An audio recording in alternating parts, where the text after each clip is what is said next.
Je vais en profiter pour commencer l'introduction, le temps que Tancred nous rejoigne. Déjà, bonjour à toutes et à toutes.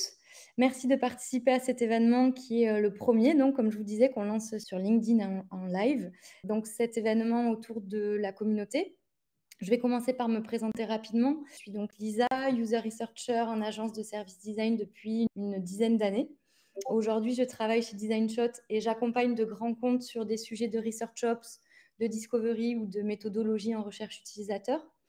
C'est pourquoi j'ai décidé aussi de lancer cette série d'événements, car on accompagne de nombreux clients qui partagent la même problématique en ce moment, qui est comment je peux créer un club d'utilisateurs pour faciliter le recrutement dans la recherche continue. Donc c'est le premier événement d'une série de 4 sessions qui vont être animées par Tancred, chaque mercredi, même heure à 14 heures sur tout le mois de juin.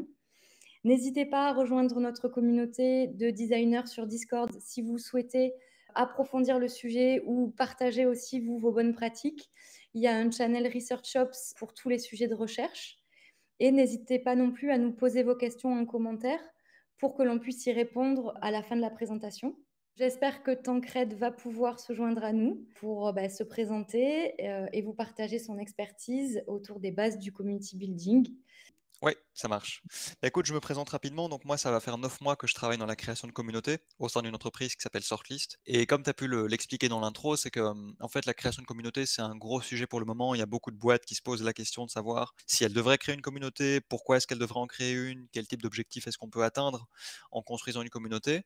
Ça permet de faire de l'UX research, évidemment, mais ça permet aussi de faire plein d'autres choses qu'on va voir aujourd'hui pendant le live. Et donc voilà, pour te donner un peu le contexte, 9 mois en community building chez Sortlist et très content de pouvoir échanger sur le sujet aujourd'hui avec toi. Donc Sortlist, pour donner un peu plus de contexte rapidement sur Sortlist, qu'est-ce qu'on fait?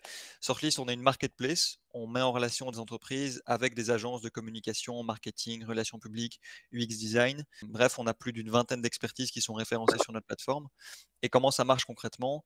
Aujourd'hui, une entreprise qui a un besoin, que ce soit un besoin en marketing ou en digital, ou en création de site web par exemple, peut venir sur notre plateforme, décrire son projet et sur base des informations que l'entreprise va nous communiquer, on va lui proposer une liste d'agences personnalisées qui est adaptée à ses besoins. Et moi, mon rôle là-dedans, chez Sortlist, c'est de créer une communauté qui est dédiée aux agences, c'est-à-dire qui est dédiée aux prestataires qui sont référencés sur notre plateforme. Donc ça, c'est ce que je fais. Aujourd'hui, la communauté est encore petite. On a une communauté d'une quarantaine d'agences pour le community building, hein, je parle. Sinon, on a beaucoup plus de prestataires qui sont référencés sur la plateforme. Mais sur l'aspect communautaire, pour le moment, on a une quarantaine d'agences qui font partie du groupe et ça va grandir ici dans les mois à venir. Donc ça, c'est ce qu'on fait et c'est mon rôle chez Sortlist. Maintenant, pour rentrer dans le vif du sujet, on va voir quelques bases quand on veut construire une communauté. La première chose, avant de se fixer un objectif et avant de commencer à vouloir réfléchir à ce qu'on peut faire avec une communauté, c'est de bien comprendre ce que c'est et de bien comprendre le concept en tant que tel. Et là, il y a 2 éléments qui sont importants. Je reviens vite sur le programme de la session aujourd'hui. On va d'abord définir ce que c'est qu'une communauté et les 6 objectifs qu'on peut atteindre avec une communauté. Donc je reviens sur la définition de la communauté. Il y a 2 éléments importants. La première chose, c'est qu'une communauté, ça va être un groupe de personnes qui vont pouvoir se retrouver autour d'un point commun. C'est-à-dire que c'est un groupe d'individus qui partagent quelque chose et ces individus vont pouvoir se retrouver autour de cet élément qu'ils partagent. Et c'est hyper, hyper important parce que c'est ça qui va leur permettre d'avoir un sentiment d'appartenance et qui vont leur permettre de se sentir appartenir au groupe. Et il y a une phrase qui dit, voilà, on ne peut pas avoir d'insiders sans avoir d'outsiders. C'est hyper important d'avoir ce sentiment d'appartenance et ça, on peut le créer grâce à un élément que les membres vont partager. Donc ça, c'est la première chose à prendre en compte. Quand on va vouloir commencer à créer une communauté, il faut se questionner sur quel est l'élément, quel est le point commun que mes membres vont partager et autour duquel ils vont pouvoir se rassembler. Maintenant, il y a une autre chose importante à bien comprendre, c'est qu'une communauté n'est pas une audience et il y a une différence entre ces 2 éléments. Parce qu'on voit beaucoup de marques qui disent, voilà, on a une communauté sur Instagram, on s'adresse à notre communauté sur nos réseaux sociaux. Mais pour moi, il y a une différence. Quand on s'adresse à des followers sur les réseaux sociaux, on parle plus d'une audience et pas vraiment d'une communauté. Et c'est quoi la différence entre les deux? Quand on a une audience, la marque ou l'entreprise va s'adresser à ses followers, mais les followers vont pas forcément lui répondre et il n'y aura pas forcément d'échange ou d'interaction entre les followers. Tandis qu'avec une communauté, quand la marque va s'adresser aux membres qui la composent, non seulement les membres vont pouvoir lui répondre directement, mais les membres vont aussi pouvoir échanger les uns avec les autres et construire des relations. Et ça, c'est hyper important de bien le saisir parce que ça va définir la manière dont on va construire le groupe, ça va définir les outils qu'on va utiliser pour rassembler les membres, ça va définir ce qu'on va offrir aux membres, la manière dont on va leur communiquer des éléments, etc. Pour moi, c'est vraiment le b.a.-ba, c'est la base. Comprendre ce que c'est qu'une communauté, il y a deux éléments. Un, c'est un groupe d'individus qui ont un point commun et qui partagent quelque chose. Et deux, les membres vont pouvoir interagir les uns avec les autres et ils vont pouvoir répondre à la marque quand celle-ci va leur adresser des messages. Maintenant qu'on a cette base, quand on comprend bien le concept, il faut se dire qu'une communauté, ça permet de faire plein de choses. Il y a un modèle qui a été mis en place par un mec qui s'appelle David Spinks, qui est l'une des références en community building. C'est un Américain qui a lancé CMX, c'est un réseau qui est dédié aux community builders. Donc on le voit, il a animé des summits déjà en 2018 pour des personnes qui voulaient apprendre à construire des communautés. Aujourd'hui, cette marque, il l'a revendue à une plateforme qui s'appelle Bevy, donc il a fait un exit. Et aujourd'hui, il crée beaucoup de contenu lié au community building, que ce soit avec son podcast Masters of Community ou un livre qu'il a rédigé qui s'appelle The Business of Belonging. Donc c'est un mec qui s'y connaît déjà pas mal, qui a un peu de bouteille en création de communauté, et il a créé ce framework, le modèle Spaces, qui rassemble les 6 objectifs qu'on peut se fixer quand on veut créer une communauté. Et là, ce que je vais faire pendant la suite du live, et puis après on pourra passer aux questions-réponses à la fin, c'est expliquer chacun de ces objectifs, tout en donnant des exemples de marques pour chacun d'entre eux pour un petit peu illustrer le propos et voir à quoi ça ressemble concrètement. Donc le premier objectif, pour vous les dire rapidement, en fait chaque lettre va correspondre à un type d'objectif.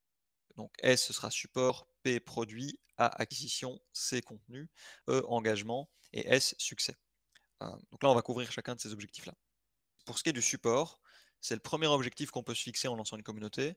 On peut le faire en se disant les membres du groupe, les membres de la communauté vont pouvoir s'entraider les uns les autres par rapport aux questions qui se posent quand ils vont utiliser notre produit.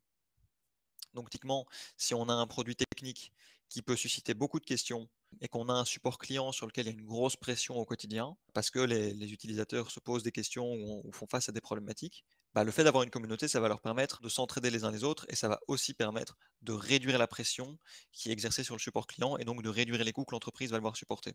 Donc là, ici, on peut penser à un forum et typiquement, enfin un forum sur lequel les membres vont pouvoir poser des questions et s'entraider par rapport aux problématiques auxquelles ils font face. Ici, il y a 2 exemples auxquels on peut penser. Il y a Webflow, qui est un outil qui permet de créer des landing pages et créer des sites web en no-code, qui est un outil qui n'est pas spécialement évident à prendre en main quand on débute. Eh bien, Webflow, ils ont un forum, Webflow Community, sur lequel vous pouvez vous rendre et poser vos questions du type comment faire pour mettre en place une barre sur le haut de ma page, comment faire pour modifier les couleurs, comment faire pour mettre une photo de couverture, comment faire pour inclure un formulaire de contact par exemple, ou même aller plus loin, comment faire du netlinking. Et ça, typiquement, bah, un utilisateur peut se rendre sur le forum Webflow, poser sa question, et un autre utilisateur qui aura fait face à la même problématique pourra lui répondre ou essayer de trouver une solution ensemble. Et alors un autre exemple, c'est Asana, qui est un outil qui permet de s'organiser. La même chose, ils ont un forum sur lequel les membres peuvent s'entraider et poser des questions qui se posent. Donc ça, c'est le premier objectif qu'on peut se fixer en créant une communauté, fixer un objectif de support. Et c'est important en fait de définir l'objectif qu'on veut atteindre parce que derrière, ça définit toute la suite et ça définit la manière dont on va la construire.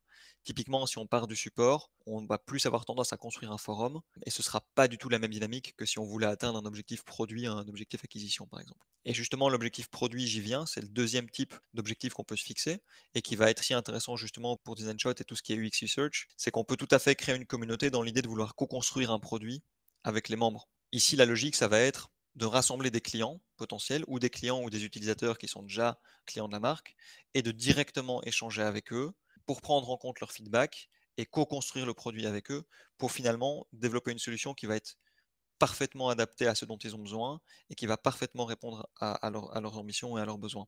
Et l'avantage de ça, c'est que on va développer des produits ultra cohérents puisque les fonctionnalités qu'on développe sont nourries par les feedbacks que nos utilisateurs et nos membres nous donnent.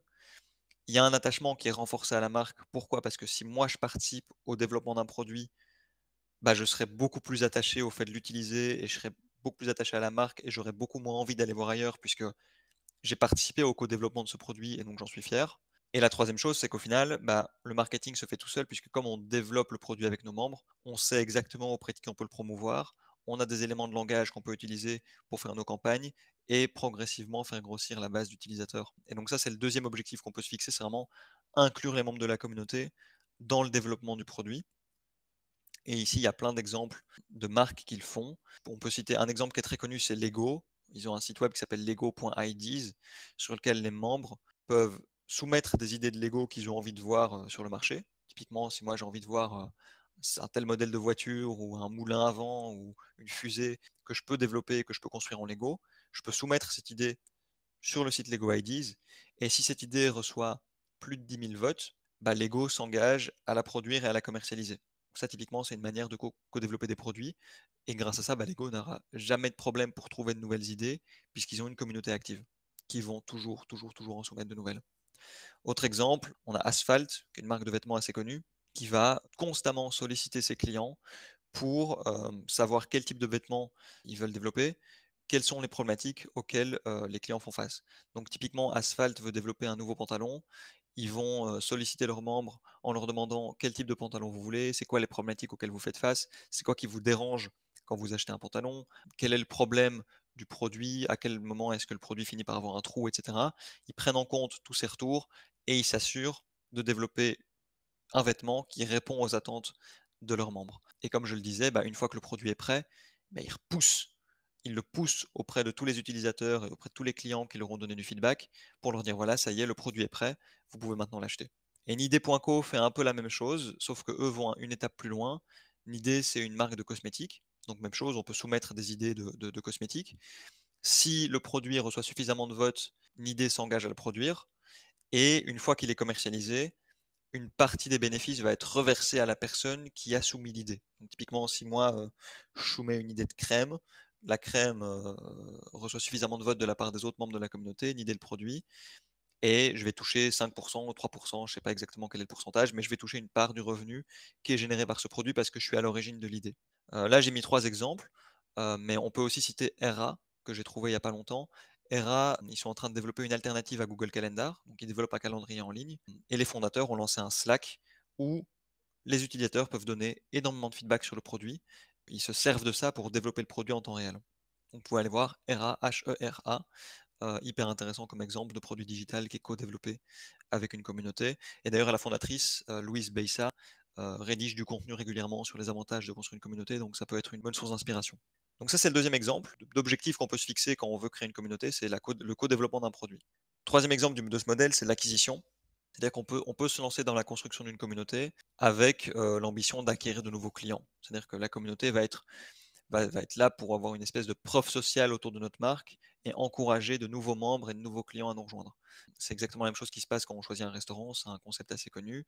On voit on voit une terrasse pleine, une terrasse vide.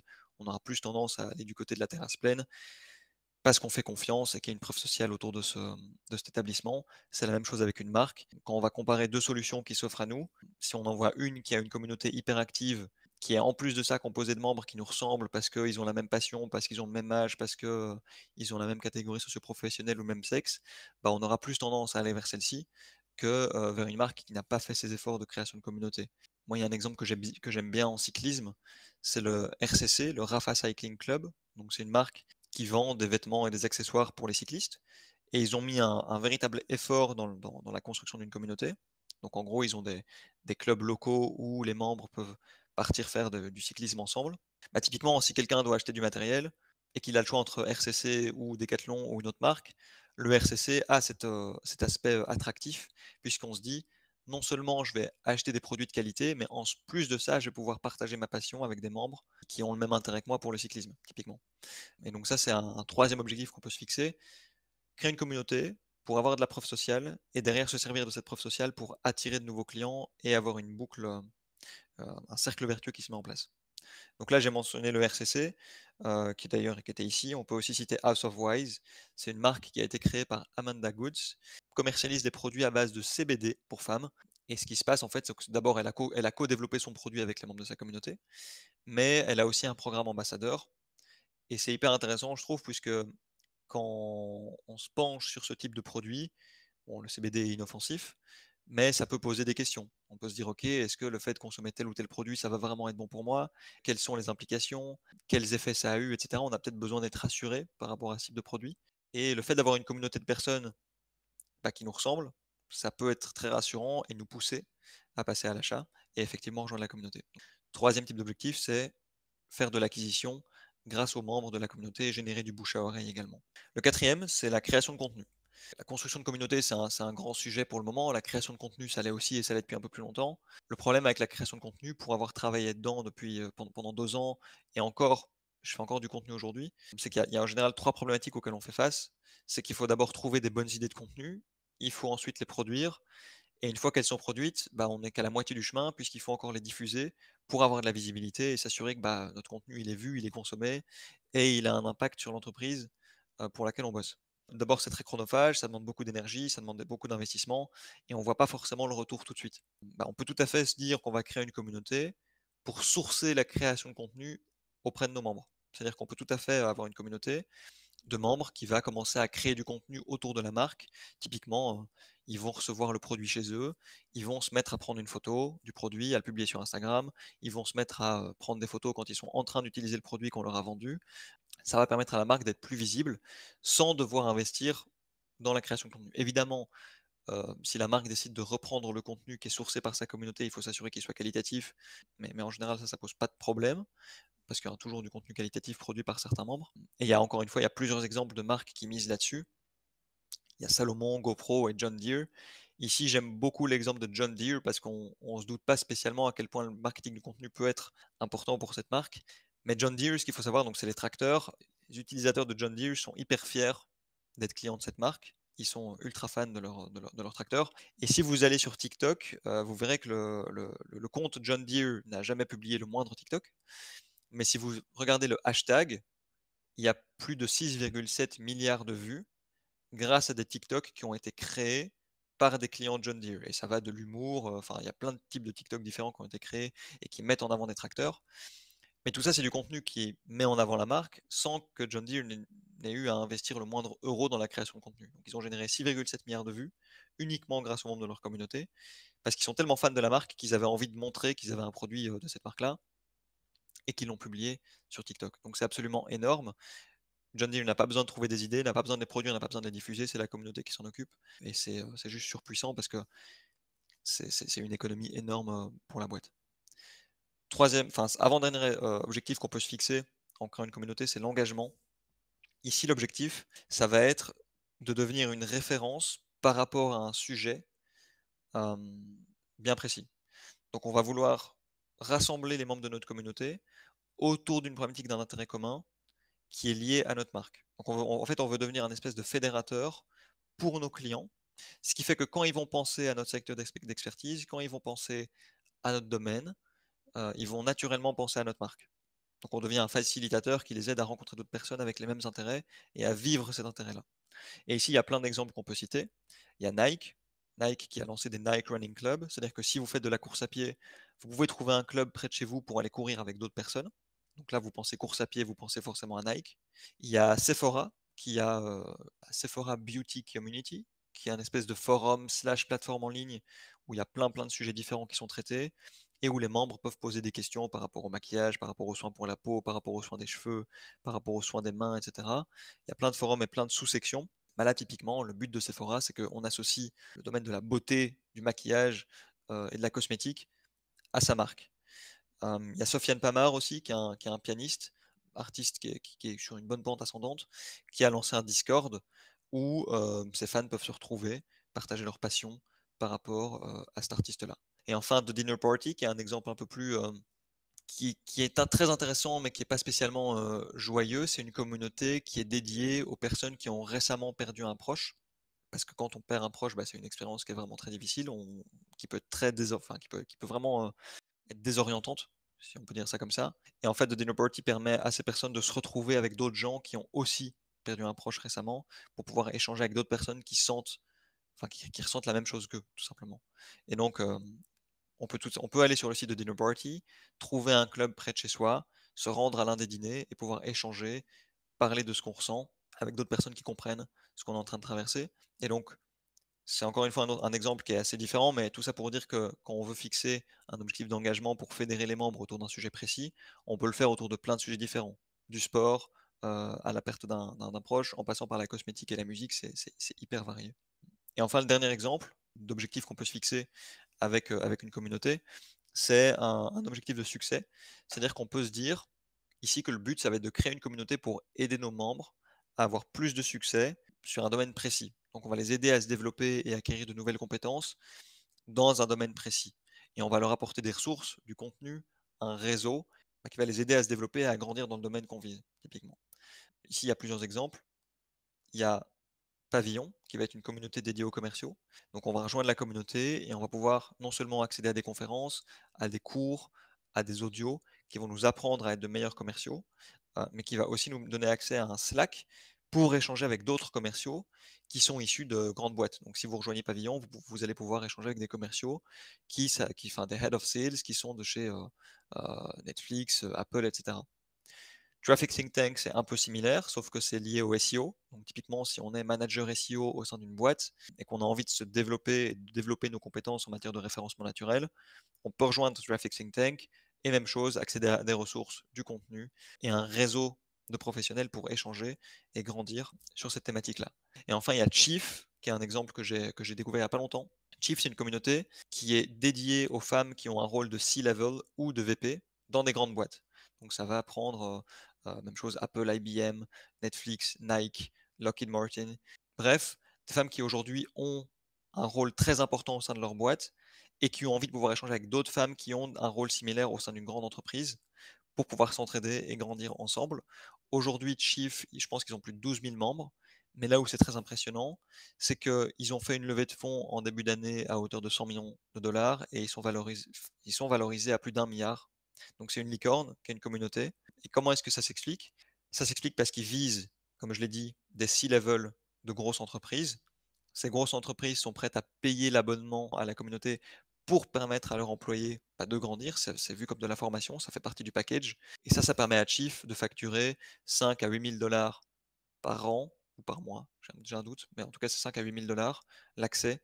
Et c'est ce qui explique les chiffres absolument énormes de cette communauté. Donc tout ça pour dire qu'avec une communauté de type succès, l'idée c'est de faire grandir les membres et on peut l'appliquer à tous les secteurs en fait. Les sales, le SEO, ça peut aussi être la cuisine, ça peut être le sport, ça peut être la musique. C'est hyper varié. Et donc on peut vraiment construire une communauté, non seulement pour atteindre plein d'objectifs différents, mais au sein de ces objectifs différents, on peut aussi aller chercher des niches et des verticales différentes. Donc en fait, le champ des possibles est absolument, absolument énorme. Ça, c'est un peu ce que je voulais présenter dans ce live. On va pouvoir passer aux questions-réponses. Il me semble qu'il y avait deux questions intéressantes par rapport à ce que j'ai présenté aujourd'hui, qui avaient été posées par les membres du Discord Design Shot. C'était est-ce qu'il y a des spécificités propres au B2B quand on veut lancer une communauté? Pour moi, j'en vois plusieurs. La première, c'est que si on veut lancer une communauté payante, le B2B, en général, ce sera plus intéressant puisque les membres auront potentiellement plus de budget qu'en B2C. Typiquement, Traffic Think Tank, Pavillon, Chief, tout ça, c'est du B2B. Et c'est pour ça qu'ils peuvent se permettre de mettre en place un accès payant, parce que c'est plus facile, parce que les boîtes peuvent mettre ça en frais. Il y a une relation différente entre la marque et les membres par rapport au B2C. J'ai l'impression que dans une communauté B2B, la marque et les membres sont plus ou moins à égal, tandis que dans une relation B2C, la marque peut potentiellement être un peu au-dessus parce qu'elle va demander le feedback de ses membres qui vont être contents de partager et d'aider la marque. Donc j'ai l'impression que la relation est assez différente. Et enfin, troisième spécificité propre au B2B, c'est que selon les membres qu'on va chercher à atteindre et selon l'objectif qu'on se vise, qu'on se fixe, il peut y avoir une potentielle concurrence entre les membres. Je le vis au quotidien. Moi, je suis en train de construire une communauté d'agences de marketing digital, relations publiques, création de sites web. Et potentiellement, sur certains projets, les agences qui font partie de ma communauté peuvent être en concurrence.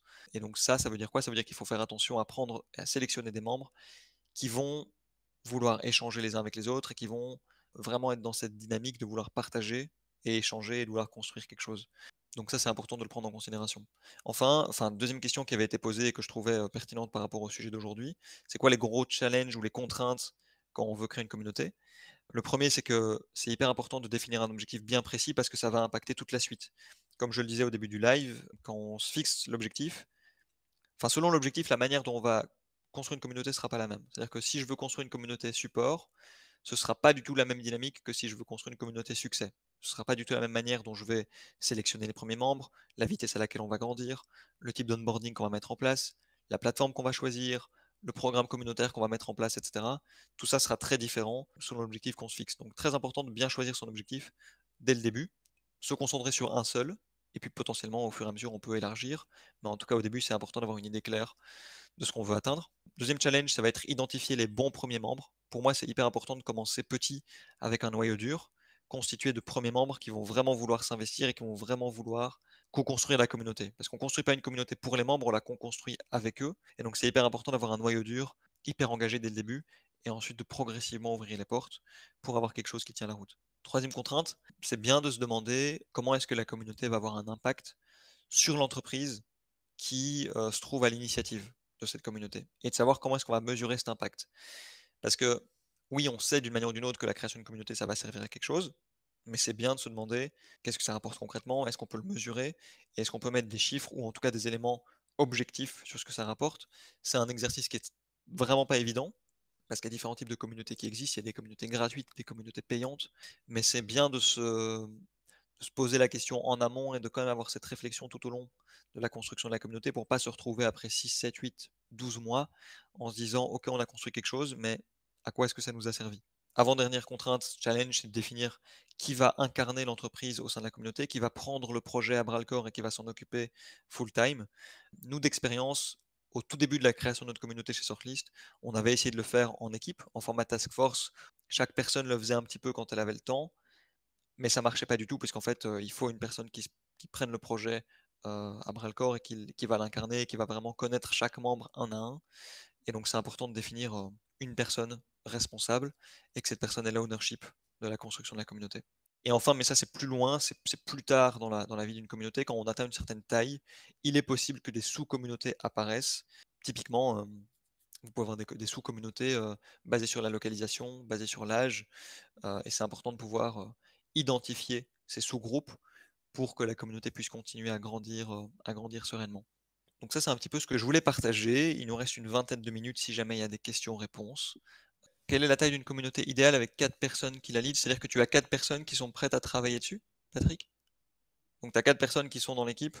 Euh, En vrai, la taille d'une communauté idéale, c'est pas évident parce que tu peux vraiment Et, aller, enfin, tu peux aller taper très haut en fait en termes de membres, en termes de quantité de membres. En fait, pour moi, il n'y a pas vraiment de taille précise à viser. et C'est, c'est ça, ça pas, va je vraiment. pense pas que ce soit en lien avec justement le nombre de personnes qui la gèrent, qui l'animent. Ouais, bah forcément, avec 4 personnes, en fait, je vais te prendre l'exemple de Pavillon. Pavillon, ils ont une équipe qui s'occupe de la communauté full-time et tu vas avoir des personnes qui vont être en charge de l'onboarding. Ça va être par étapes. Donc, tu vas avoir une personne qui va être en charge de l'onboarding quand tu as de nouvelles personnes qui rejoignent, qui va s'occuper de accueillir les nouveaux membres, leur expliquer le concept, euh, leur dire quels sont les canaux et les contenus les plus pertinents pour eux. Tu vas avoir des membres qui vont être en charge de la création de contenu, enfin la personne qui va être en charge de la création de contenu. Tu vas avoir une personne qui va être en charge de l'acquisition, donc comment faire pour avoir un flux entrant de nouveaux membres.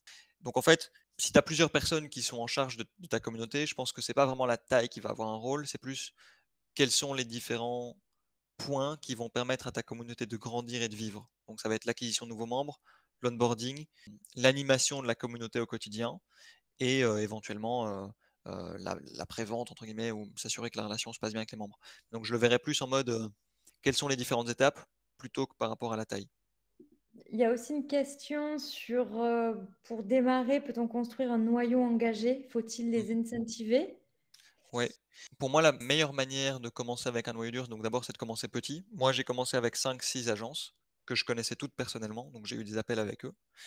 Et c'était enfin, c'était vraiment leur donner un sentiment de privilège et créer des événements où c'était les seuls qui étaient invités et de leur donner vraiment beaucoup, beaucoup d'avantages dès le début pour créer cette relation et ce sentiment d'appartenance. Donc en fait, comment est-ce qu'on fait pour construire un noyau engagé?